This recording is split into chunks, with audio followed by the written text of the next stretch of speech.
$10 미만으로 떨어졌으니까 정말 이 회사가 망하는 거 아닌가 싶을 정도로 불안에 떨었어야만 했죠.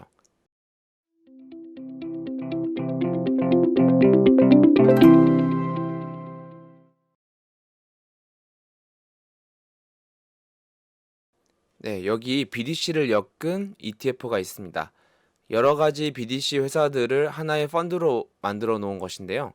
실제 차트를 보면은 $17 선에서 여신을 취급하는 BDC 특성상 그 질병이 글로벌 리스크에 영향을 주면서 연체 및 부도율에 대한 리스크도 함께 증가하게 되고 급격하게 추락하여 $10 수준이 되었습니다. 배당을 많이 준다는 이유로 그 전에 들어가 있던 주주들은 지금 심각하게 주가 타격을 입은 상태이고요. 평소에 높게 배당을 주던 리츠주와 BDC의 주가는 정말로 직격탄이라는 단어가 무색하지 않을 정도로 주가가 급락하게 되었습니다. 대표적인 고배당이고 금융수입 관련주인데 이렇게 급락하게 되었으면 주가는 주가지만 기존에 있던 배당조차도 유지할 수 있는지 좀 걱정이 되는 부분입니다. 하지만 우리 정말로 많이 투자했던 메인스트리트 캐피탈은 어떨까요?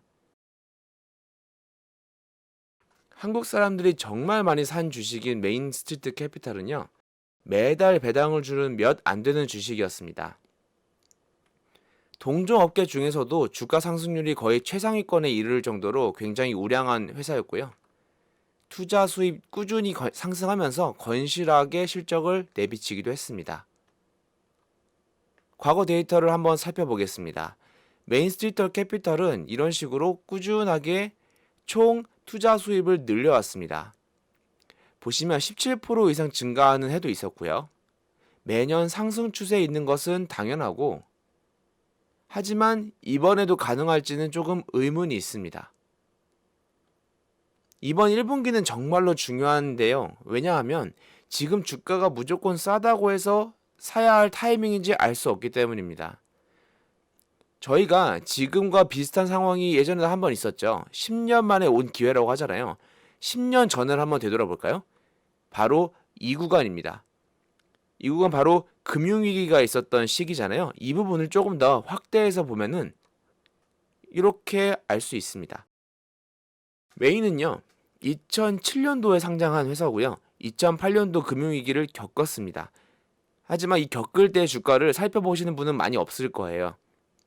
지금 보면은 정말 가장 높게 반등해서 다시 그 반등까지 돌아오는데 2008년 6월부터 2009년 6월, 즉 1년 정도가 걸렸습니다. 그러니까 저때 모든 현금을 다 태웠으면은 1년 정도는 거의 엄청난 불안에 시달려야 했다는 거죠. 그리고 아래 다시 한번 더블 딥이 왔을 때, 큰 W가 왔을 때는 무려 6개월 정도를 그냥 버텨야 했습니다. 2008년 10월 달에 들고 있던 분은 정말 거의 최소 절반 수준의 $15, $14 이 정도 되는 수준에서 거의 $10 미만으로 떨어졌으니까 정말 이 회사가 망하는 거 아닌가 싶을 정도로 불안에 떨었어야만 했죠. 이 기업이, 이 메인스트리트 캐피털이라는 회사가 매달 배당을 주기 때문에 굉장히 많은 배당 수입을 원하시는 분이 많이 투자가 되어 있어요.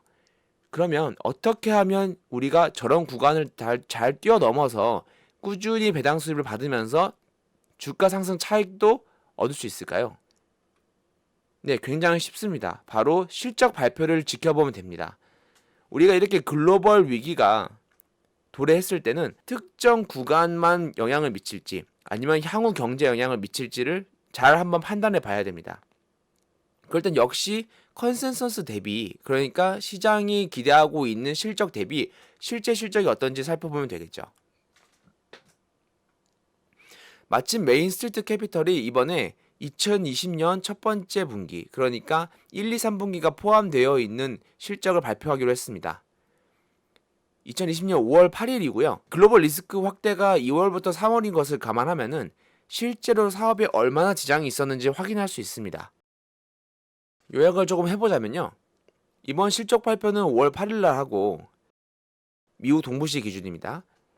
무턱대고 지금 가격이 싸다고 들어갔다간 1년 동안 가지고 있던 현금을 모두 태워버린 채 불안에 떨면서 살아야 될 수도 있다라는 것이고 더 저점이 왔을 때 대응하지 못할 수도 있다는 것입니다. 기업은 무조건 컨센서스 대비 실제 실적을 살펴봐야 하고요. 결국 적당한 현금을 보유하고 있다가 꾸준히 매수하고 있는 사람이 나중에 이겼다라는 것을 확인할 수 있죠. 더 최악의 수는 있을 수도 있고 없을 수도 있으니까 아무도 예상할 수 없기 때문입니다. 그렇기 때문에 오늘 제가 말씀드린 것처럼 메인스트리트 캐피탈이 5월 8일 날 실적 발표하는 것을 꼭 한번 살펴보시고요. 지금 현금이 조금 많이 없으시다면 뭐 조금 매도해서 가지고 있어도 되고, 아니면 적어도 추가로 들어오는 현금에 대해서는 바로 지금 진입하지 않고 조금 매수 타이밍을 길게 잡아보는 것도 어떨까, 그런 관점을 한번 말씀드려 봤습니다. 감사합니다.